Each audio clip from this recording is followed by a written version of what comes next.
가사가 우리에게 참 은혜를 많이 끼칩니다. 나의 동지에서. 그러면 함께 힘차게 봅시다. 한 두 번 하겠습니다.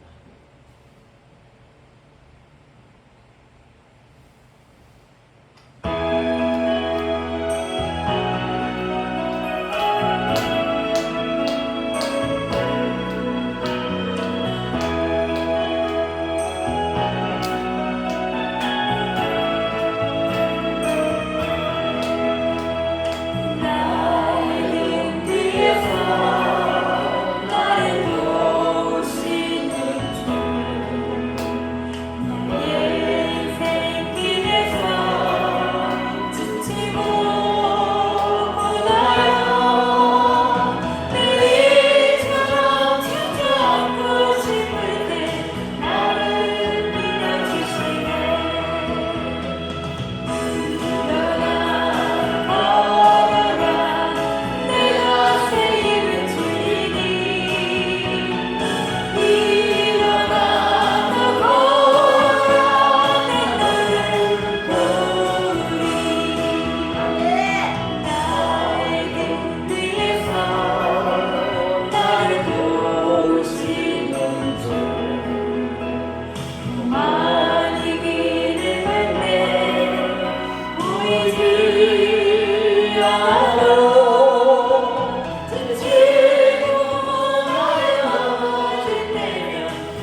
그렇지 여기는 비가 많이 와가 난리인데 어떻게 비가 와요? 어제부터 오후 3시, 8시 아침에 이래 그럼 기다린다고 물도 안 주고 시들시들해 가지고 밤새도록 또 원하시면 아침에 짓고 한번 짓고 이만큼 와가지고 사람을 예, 안내해 주세요 뒤에 그렇게 오는 거예요. 아이고 참 답답합니다. 그래서 우리가 184장 183장 빈들의 마른 불같이 시들은 나의 영혼 이 찬송으로 위로를 받읍시다.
이제 시간이 되어서 하나님께 예배로 나가겠습니다. 주보에 있는 예배를 위한 공동 기도문을 함께 드리면서 예배드립니다.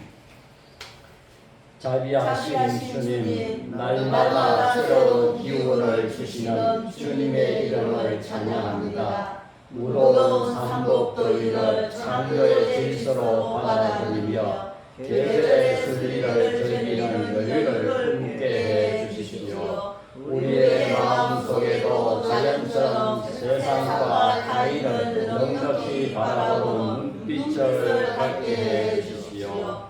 주님, 우리의 연약함을 긍휼히 여겨주시며 하나님 나라를 소유한 천국의 시민답게 믿음, 소망, 사랑의 방식으로 살아가게 하옵소서. 주님, 지금 이 시간 흘러거리는 우리의 예배를 받으시옵소서. 주 예수 그리스도의 이름으로 기도드렸습니다. 아멘.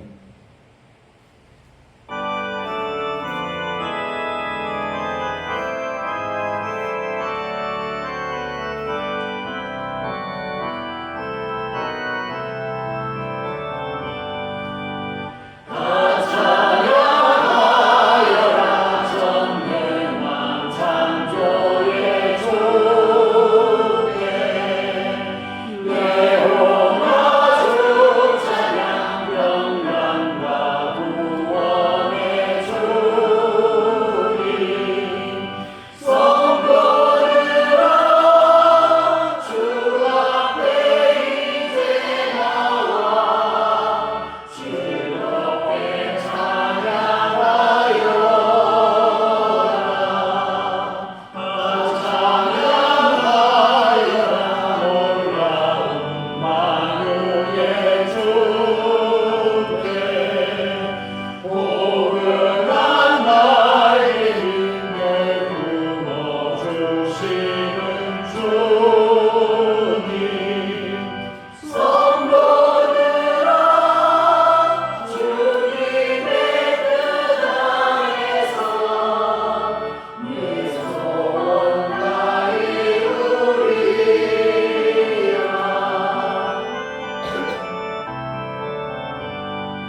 29편입니다.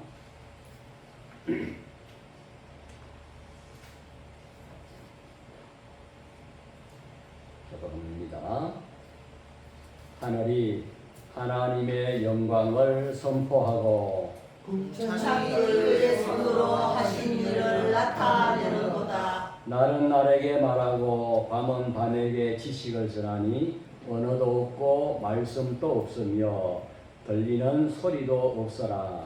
그의 소리가 온 땅에 통하고 그의 말씀이 세상 끝까지 이르도다. 여호와의 율법은 완전하여 영혼을 소성시키며 여호와의 전도는 확실하여 무능한 자를 지혜롭게 하며 여호와의 교훈은 정직하여 마음을 기쁘게 하고 여호와의 계명은 순결하여 눈을 밝게 하시는도다.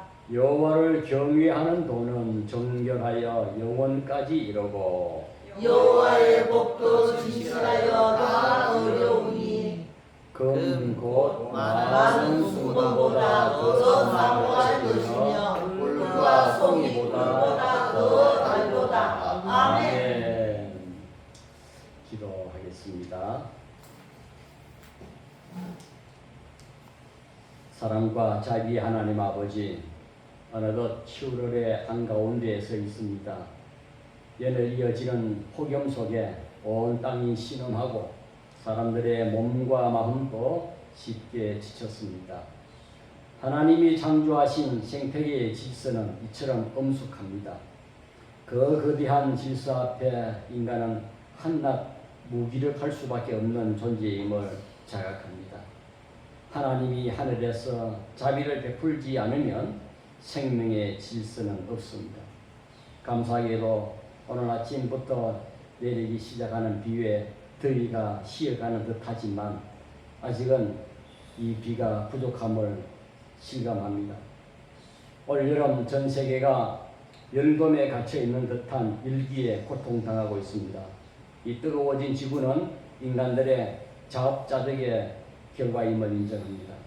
우리 인간들의 끝없는 욕망과 탐욕이 하나님께서 맡기신 창조 세계를 병들게 했습니다. 주님, 우리를 긍휼히 여기시어 자연을 돌보는 청지기의 마음을 회복하게 하시고 이 땅에 때를 따라 내리는 은혜의 비를 허락하여 주옵소서. 주님, 세상은 여전히 전쟁과 분쟁으로 신음하고 있습니다. 나라와 민족은 정의보다 이익을 앞세우고 힘 있는 자들의 욕심 앞에서 자고의 이익을 우선하고 태워하는 뒷전입니다. 절망스러운 현실 속에서도 우리는 평강의 왕 되시는 주님을 바라봅니다. 내가 너희에게 평안을 끼치노니 곧 나의 평안을 너희에게 주노라 하신 약속을 붙들게 하시고 주님의 살롬이 이 땅과 일반 가운데 임하게 하옵소서. 정치인들의 자기 나라 중심의 전략적인 방법으로는 평화란 없다는 것을 최근의 전쟁과 분쟁을 통하여 알 수 있습니다. 주여, 마라나타 속히 오시옵소서. 이 땅을 회복시켜 주옵소서. 그리고 주님, 사랑하는 성도들의 가정을 기억하여 주옵소서. 말하지 못하는 아픔과 눈물의 기도를 들으시고 병든 몸에는 자유를, 지친 마음에는 위로를, 흔들리는 믿음에는 새 힘을, 새 믿음을 허락하여 주옵소서. 아멘. 가정마다 화목하게 하시고 생업을 붙드시며 우리의 필요를 아시는 주님께서 때를 따라 은혜를 베풀어 주옵소서. 오늘 또 예배하는 모든 우리 모두가 세상의 소리에 흔들리지 않고 하나님의 나라를 바라보며 살아가는 참된 예배자가 되게 하시고 남은 하반기의 걸음마다 주님의 선하신 손길이 함께하여 주옵소서. 아멘. 우리의 참된 소망이 되시는 주 예수 그리스도의 이름으로 기도드립니다. 아멘. 찬송 40장.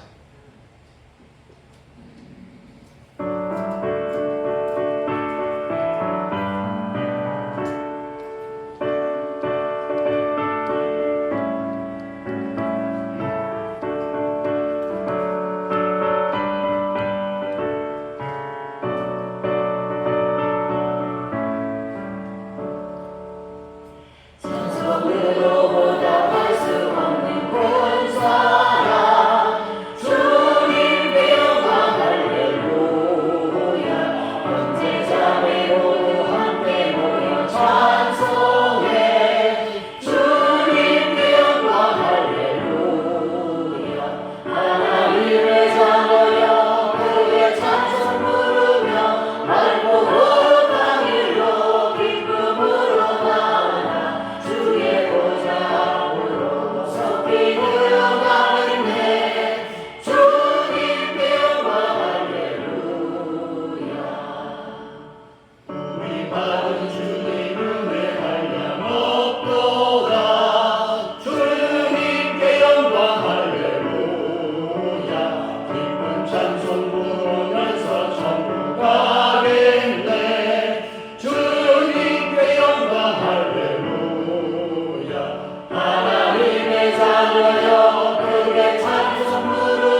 말씀 성경을 보겠습니다. 먼저 신약 성경 마태복음 1장 23절에서 25절입니다.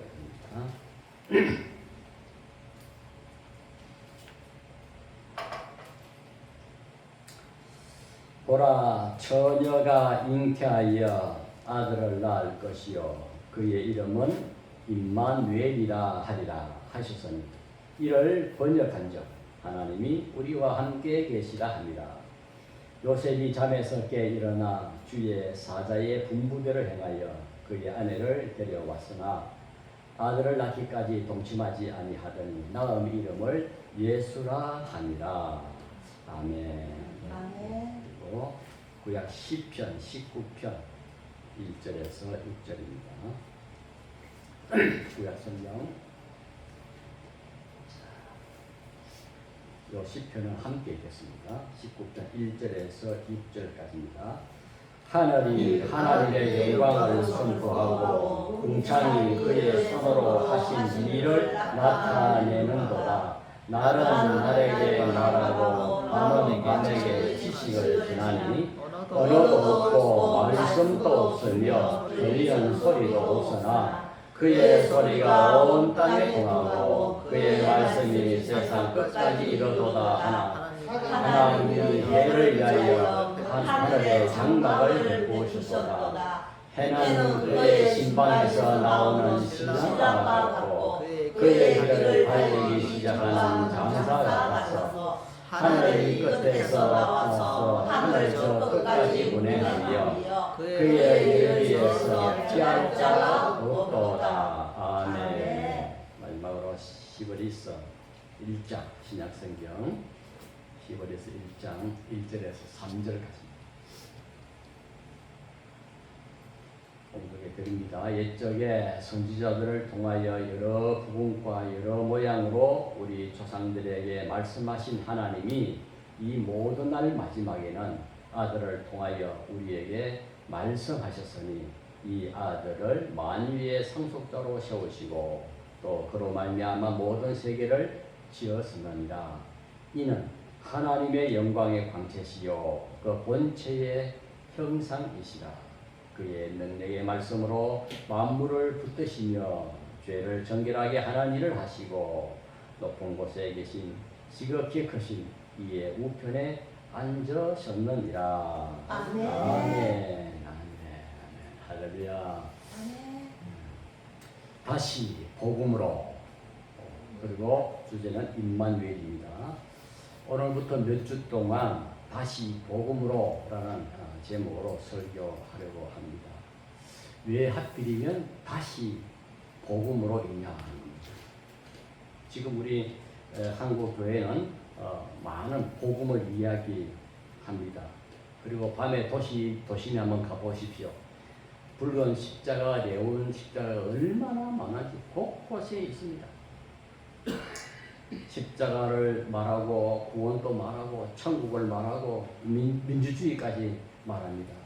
그럼에도 불구하고 이상하게 교회는 세상에서 별로 힘을 쓰지 못하는 것 같습니다. 세상은 교회를 통해서 하나님을 보지 못하는 듯합니다. 오히려 종교로 보고 이념 집단으로 보고 기득권 세력으로 보기까지 하는 듯합니다. 여론조사에서 보면 개신교가 불교, 천주교, 개신교 가운데서 개신교가 가장 신뢰도가 낮다고 여론조사에서 계속 이야기하고 있습니다. 하긴 여러분 여론조사니 뭐 세상이 교회에 대해서 평가하는 것에 대해서 그렇게 민감할 필요는 없는 것이 역사적으로 항상 세상은 복음에 대해서 기독교에 대해서 적대적이었습니다. 호의적이지 않습니다. 왜냐? 세상은 어둠이고 복음은 빛이니까 세상은 항상 복음에 대해서 적대적이었고 호의적으로 나오지 않았습니다. 예수님도 이 땅에 와서 얼마나 많은 고난을 당하셔 결국 십자가에 죽기까지 하셨습니다. 그럼에도 불구하고 교회는 오히려 세상에서 좋은 어떤 의미에서 좋은 평가를 받기만 한다는 것도 문제가 있는 거예요. 세상과 타협한 것이 아닌가 싶습니다.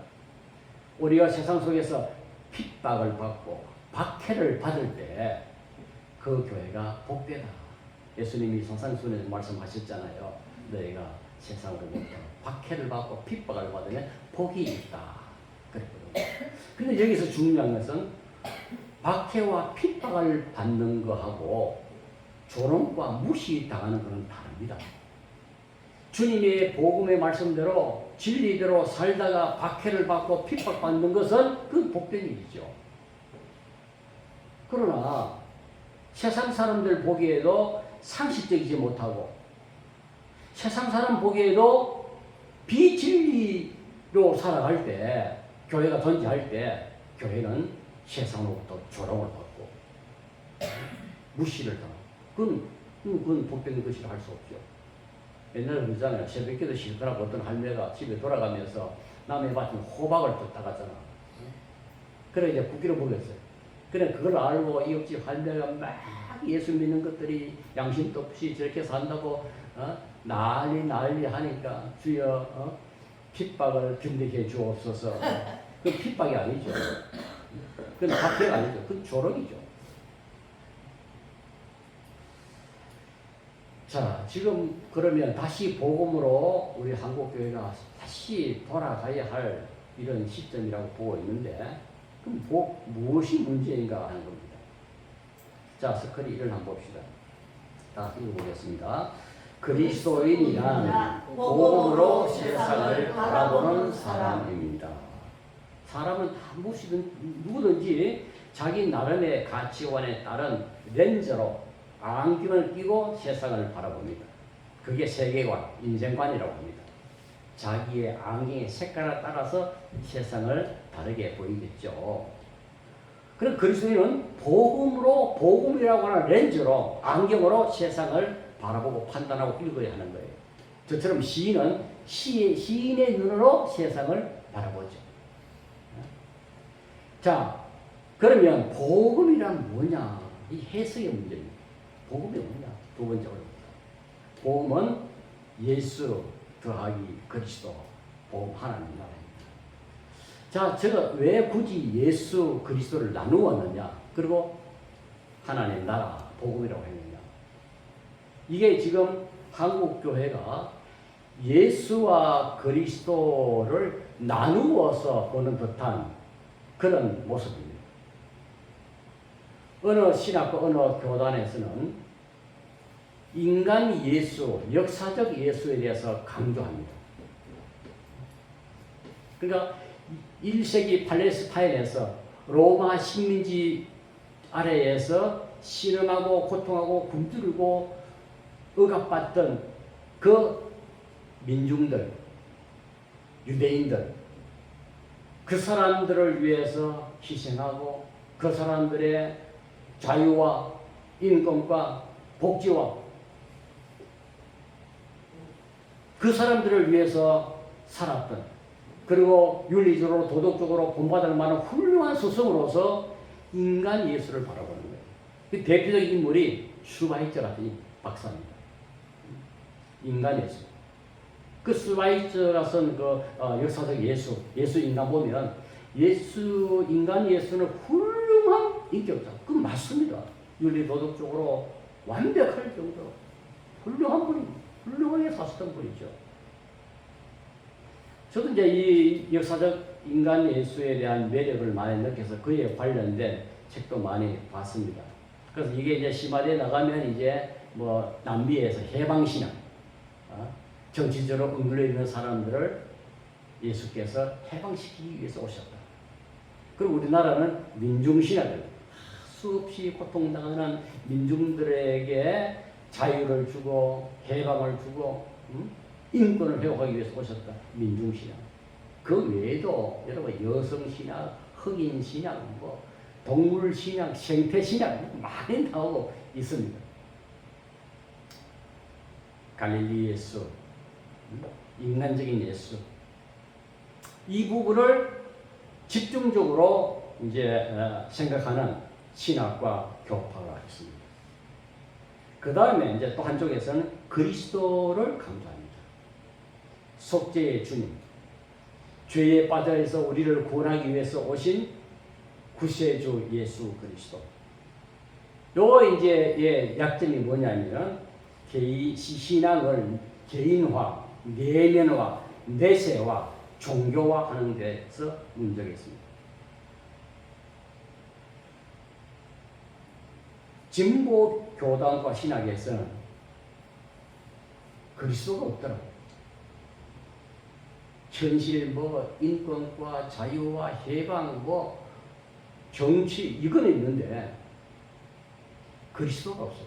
우리를 죄에서 구원하시, 저주에서 구원해 주신 그 하나님 아들로 오신 메시아, 구약 성경 메시아라고 그러죠. 신약적인 말로 그리스도라고 합니다.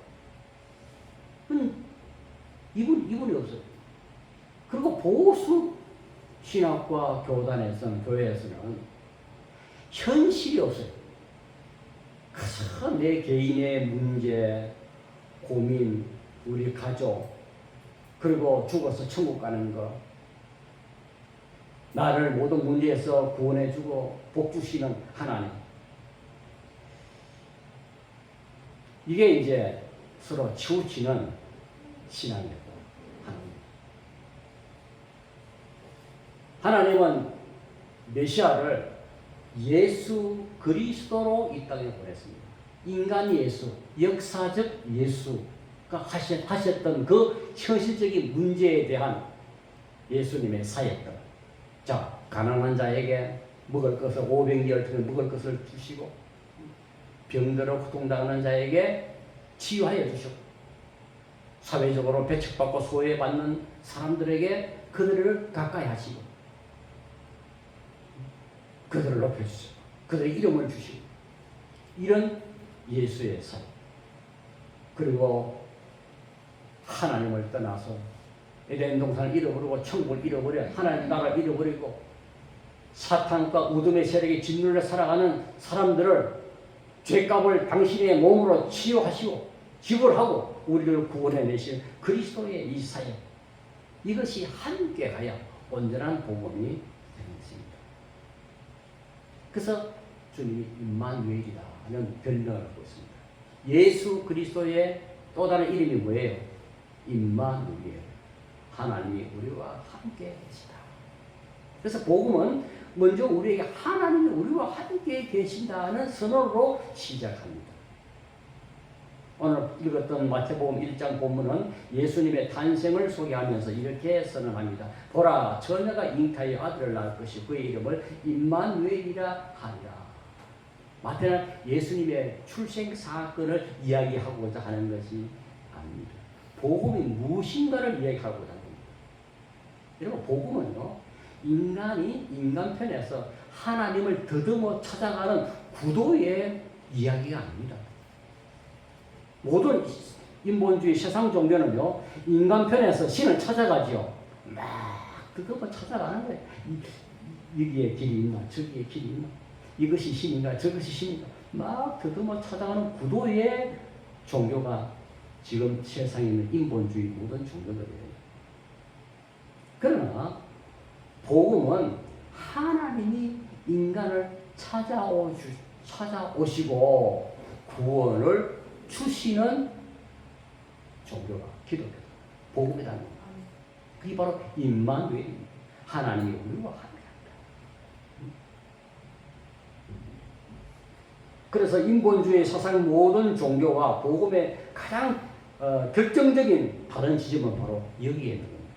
인간이 하나님을 찾는 게 아니라 하나님이 인간을 찾아오시고 구원의 복음을 주시는 겁니다. 자, 첫 번째 설명이 3. 하나님은 창조 세계를 통해 자신을 보여주셨습니다. 자, 시편 19편 1절 6절, 로마서 1장 19절 20절에 나옵니다. 자, 시편 19편은 우리 읽었죠. 자연 생태계를 찬양하는 시인 것 같지만 사실은 다윗은 창조주 하나님을 찬양하는 시입니다. 하늘이 하나님의 영광을 선포한다. 여러분, 하늘을 말하지 않고 꽃은 설교하지도 않습니다. 그러나 다윗은 자연을 보면서 하나님을 본 거예요. 이건 당연한 것이 뭐냐면 여러분 그림을 볼 때마다 누구를 봅니까? 아, 이 그림 누가 그렸지? 화가를 생각하게 됩니다. 화려한 건물을 보면서 아, 이 건물은 누가 설계한 것이지? 누가 어느 회사에서 시공사에서 건축한 것이지? 이걸 생각하게 되는 겁니다. 우리가 창조 이 환경, 이 절묘한 이 세상을 보면서 이것을 있게 한 이가 누구냐? 저는 유튜브에서 이 밤하늘의 이 자연 세계를 주로 많이 뒤져봅니다. 보면 정말 황홀합니다. 이 우주 질서라고 하는 것은요, 뒤죽박죽 되는 대로 존재하는 것이 아니라 너무나 그 법칙이 정교한 질서 속에 놓여 있는 거예요. 정교한 질서 속에. 한치 흐트러짐도 없는 거죠. 이 정교한 질서와 법칙은요, 설계자가 없이는, 입법자가 없이는 존재할 수 없는 것입니다. 여러분, 국회에서 입법하지 않으면, 법이 없으면 행정을 할 수가 없습니다. 사법적인 판단을 할 수가 없어요. 그래서 종종 그런 말이 있잖아. 이게 그에 해당하는 법 조항이 없어서 처벌을 못하고 해결을 못한 경우가 있잖아요. 그래서 국회에서 부랴부랴 입법화를 만들잖아요. 이 우주의 정교하고 아름다운 이 질서, 법칙이 설계자가 없이, 창조자가 없이 우연히 주물럭주물럭해서 빅뱅 폭발 어느 날 폭발을 해가 거기에서 생명이 터져 나오고 진화가 되고 존재하게 되고 이건 아니잖아요. 그래서 우리 밤하늘의 별들과 이 자연의 사계절을 보면서 하나님의 창조의 솜씨를 찬양하는 것, 감사하는 것, 이게 복음의 사람이 해야 할 일이고 있습니다. 오늘 로마서 1장 20절을 한번 가지고 보겠습니다. 세번역 성경으로 했습니다. 시작. 이 세상 창조 때로부터 하나님의 보이지 않는 속성 곧 그분의 영원하신 능력과 신성은 사람이 그 지으신 만물을 보고서 깨닫게 되었습니다. 그러므로 사람들은 핑계를 댈 수가 없습니다. 여기서 신학적으로 일방계시 혹은 자연계시라고 말합니다. 자연을 보면 하나님의 계시라는 것은 희미하게나마 알 수 있습니다. 그러나 이 자연계시의 한계가 있어요. 이걸 보면서도 하나님이 어떤 분인지를 구체적으로 알 수가 없어요. 그래서 하나님이 자연을 통한 계시를 해주셨지만, 자기 존재를 드러내셨지만 그걸로서 하나님이 하나님을 알 수가 없어요. 그래서 하나님께서 또 다른 계시를 해주셨는데 두 가지입니다. 그것을 특별 계시라고 합니다. 성경을 주셨고 예수 그리스도를 보내주신 거예요. 우리는 성경을 보면서 하나님이 어떤 분임을 알게 되는 거예요. 메시아신 예수 그리스도를 보면서 하나님의 사랑과 하나님의 구원의 경륜을 보게 되는 거죠. 이 두 가지가 특별 계시예요. 근데 문제는 사람들이 하나님을 알아보지 못한다는 거예요. 예수님이 하나님으로 오셨지만 여관방 하나 들어갈 방 한 칸이 없어서, 빈 방 하나 없어서 말구 위에 들어가셨고, 예수 그리스도 하나님의 아들인 걸 알지 못하고 그들은 예수를 십자가에 못 박았습니다. 성경이 하나님을 전도하지만 우리는 성경을 보고도 하나님의 기쁜 것을 알지 못하는 것입니다. 이 모든 일들은 왜 일어나는 겁니까? 자, 두 번째, 스크린 5번입니다. 죄는 하나님을 감춘 것이 아니라 우리의 눈이 가렸기 때문에 하나님을 알지 못하는 것. 사도행전 17장 16절에서 34절을 보면 바울 사도가 지금의 아테네입니다. 우리 성경에 아덴이라고 나옵니다만 그리스 아테네에 전도하러 갔습니다. 제2차 전도 기간이었습니다. 전도하러 갔는데 그 아테네는 어떤 도시입니까? 철학의 도시잖아요. 지혜의 도시잖아요. 소크라테스, 플라톤, 아리스토텔레스, 그 모든 철학의 시발점 그 아테네를 갔습니다. 가보니까 놀랍게도 아테네는 철학적이지 못했습니다. 오히려 미신과 우상으로 가득 차 있었습니다. 온 천지의 우상입니다. 이 철학의 도시가 왜 이렇게 됐을까? 왜 사람들은 창조주 하나님 대신 우상을 만들었을까요? 여러분, 성경은 죄 때문에 눈이 어두워졌기 때문이라고 말합니다. 아테네 사람들은 철학적 눈은 밝았으나 하나님을 보는 눈이 어두워졌습니다. 왜요? 죄 때문입니다. 죄가 눈을 가리워서 진리의 하나님을 보지 못하게 하는 것입니다. 그래서 바울이 돌아보니까 여러 신상의 이름들이 다 있는데 그 가운데서 알지 못하는 신에게라는 그런 신상도 있고 그런 재단도 있더라는 거예요. 신의 이름을 다 붙여, 그 그리스 로마 신화를 읽어보면요, 신들의 수천 개의 신들이 나옵니다. 신들의 이름이 다 있어요. 하는 역할이 다 있다고요. 그런데 희한하게도 한 개는 알지 못하는 신에게라고 있는 거예요.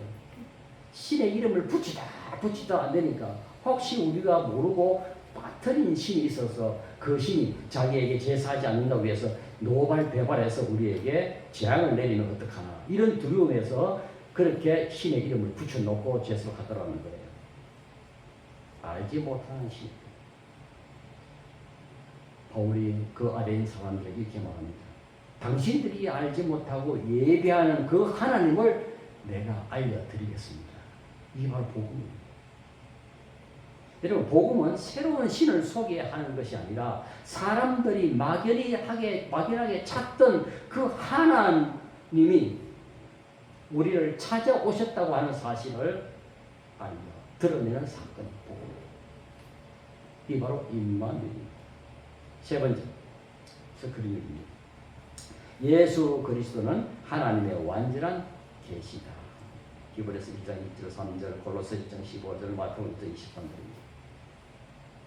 창조는 하나님이 계심을 보여주었지만은 죄는 우리의 눈을 가려서 하나님을 보지 못하게 합니다. 그래서 앞을 보지 못하는 사람들을 향해서 하나님은 또 다른 종교나 철학을 보내지 않고 자기 자신을 드러내 보여주셨고 자기 자신을 보냈습니다. 오늘 봅시다. 히브리서 1장 1절입니다. 다 같이 읽어보겠습니다. 옛적에는 선지자들을 통하여 여러 부분과 여러 부분과 여러 모양으로 말씀하신 하나님이 이 마지막 날에는 아들을 통하여 우리에게 말씀하셨습니다. 아멘. 아멘. 여러분 안 따라 읽으려나? 이 안 나온 줄 알고 착각해서. 그게 지금 그 세 번역으로 돼 있어서. 네. 아 그래요? 네. 여러 부분 여러 모양으로 말씀하셨지만 마지막에는 아들을 통하여 하나님이 우리에게 말씀하셨다고 했습니다. 그러니까 하나님은 아들 예수 그리스도를 보내심으로써 자신을 가장 분명하고 완전하게 나타내 주셨습니다. 골로새서 1장 15절에는 이렇게 말씀합니다. 예수님을 보이지 아니하는 하나님의 형상이라. 하나님은 볼 수 없잖아요. 그래서 예수라고 하는 인간의 몸으로 하나님이 오셨다. 이걸 성육신이라고 합니다. 예수님은 하나님을 설명하러 오신 분이 아닙니다. 하나님을 보여주러 오신 분입니다. 어떻게 보여주십니까? 예수님께서 공생의 가운데서 자기가 나오는 수많은 병자들을 고쳐주실 때 우리는 하나님의 긍휼을 보게 됩니다. 예수님은 범죄해서 돌로 쳐 죽여야 될 그 죄인이 찾아왔을 때 그 죄를 용서해 주심으로 인해서 하나님의 사랑을 보여주었습니다. 예수님께서 십자가를 지심으로 하나님의 희생은 빈 무덤을 통해서 하나님의 영생 생명을 보여주셨습니다. 그래서 예수님은 이렇게 말씀하셨습니다. 나를 본 자는 아버지를 보았느니라. 아멘. 예수님을 보면 하나님이 보인다는 겁니다. 그래서 마태복음은 그분을 임마누엘, 하나님이 함께 하시는 자.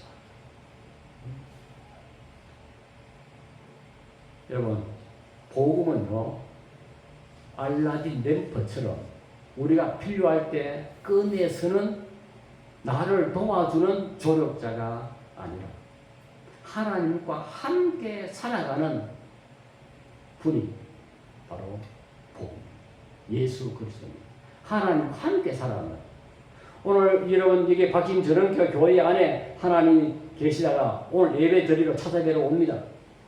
그리고 지고 돌아가면 나 혼자 돌아가는 것이 아니라 일주일 내내 내가 인간으로 살아가는 것이 아니라 하나님과 어디든 항상 함께 살아가는 임마누엘의 삶을 산다는 겁니다. 임마누엘.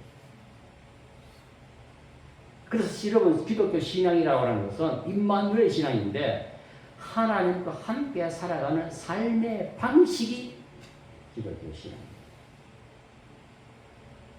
많은 사람들은 어려울 때만 하나님을 찾습니다. 하나님 이거 도와주세요. 이거 해주십시오. 이거 도와주십시오. 그러나 복음은 하나님은 문제 해결사가 아니라 인생의 주인으로 모신 분입니다. 인생의 주인. 그런데 인생의 주인이죠. 우리 가정의 주인. 제가 신학교 때 우리 동기 하나가 부릅니다. 신학교 1학년 들어오면서 개척을 했어요.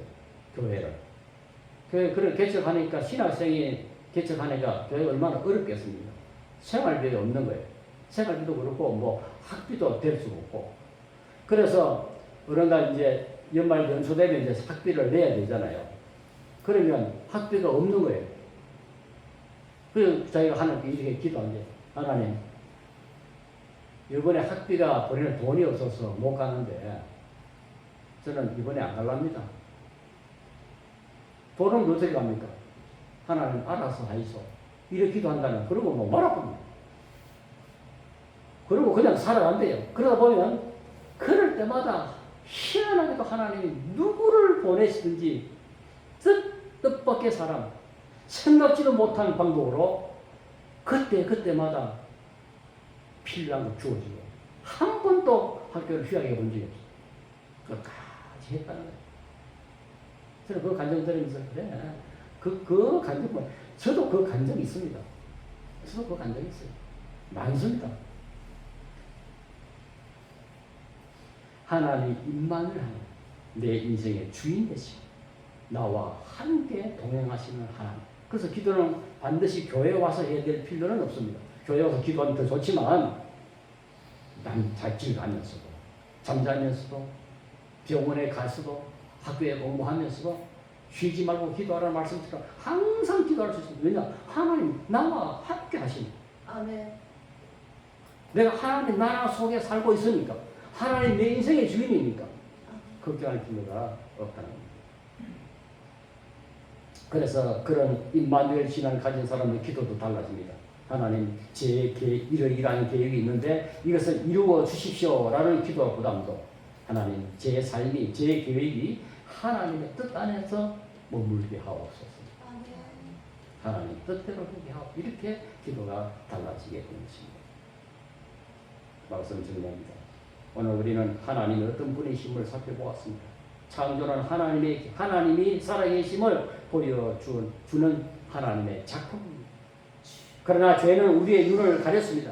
그러나 하나님은 포기하거나 침묵하지 않으시고 새로운 종교를 보내신 것이 아니라 어떤 교주를 보내신 것이 아니라 예수 그리스도 곧 임마누엘을 보냈습니다. 임마누엘은 하나님께서 우리를 향한 하나님의 사랑의 선언입니다. 내가 너를 포기하지 않겠다. 내가 너를 끝까지 지키겠다. 이것이 복음일 것입니다. 그리고 하나님 나라는 죽어서만 가는 내 영혼만 구원받는 그것이 아니라 오늘 여기에서 늘 일상 속에서 하나님과 함께 살아가기 하는 삶에서 드러나는 겁니다. 우리의 좋은 기도 속에서만 하나님 거하시는 것이 아니라 찬송 속에서만 거하시는 것이 아니라 내가 고민하고 방황하고 심지어 절망 한가운데서도 주님이 나와 함께 있다는 사실을 기억하시기 바랍니다. 아멘. 그러면 우리의 신앙은 하나님을 찾아 헤매는 신앙이 아니라 이미 우리 가운데 오신 주님과 동행하는 삶입니다. 오늘도 임마누엘 주님과 함께 걸어가십시오. 아멘. 그 길이 복음의 길이며 하나님 나라를 살아가는 길임을 믿습니다. 기도하겠습니다. 주님, 저희에게 하나님을 아는 지식을 더하여 주옵소서. 하나님을 아는 것으로 끝나지 않고 하나님과 함께 살아가게 하옵소서. 우리의 생각이 아니라 우리의 하나님의 뜻을, 우리의 길이 아니라 하나님의 나라를 선택하게 하옵소서. 임마누엘이신 예수 그리스도와 함께 오늘도 내일도 우리의 남은 생에도 살아가게 하옵소서. 예수의 이름으로 기도하옵나이다. 아멘. 찬송입니다. 476장.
팀들 있죠.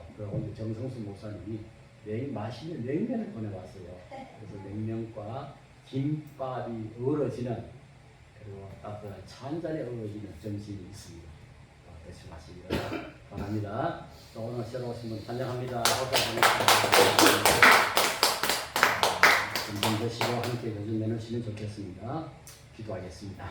하나님 감사합니다. 오늘도 예배드리며 우리의 몸과 마음과 시간을 주님 앞에 드렸나이다. 주여, 이 땅에 살아갈 동안에 우리의 경제생활에, 우리의 가정 가게에 만나의 은혜로 늘 채워 주실 줄로 믿습니다. 하나님의 그 임마누엘 은혜를 날마다 우리의 삶 속에서 찬송하며 복되게 살게 하옵소서. 아멘. 이제는 우리 주 예수 그리스도의 은혜와 하나님 아버지의 사랑과 성령님의 동행하심이 복음으로 세상을 바라보며 살기를 다짐하는 성도들의 심령 위에 지금부터 영원토록 함께 있을지어다. 아멘. 우리 하나님께 감사드리겠습니다.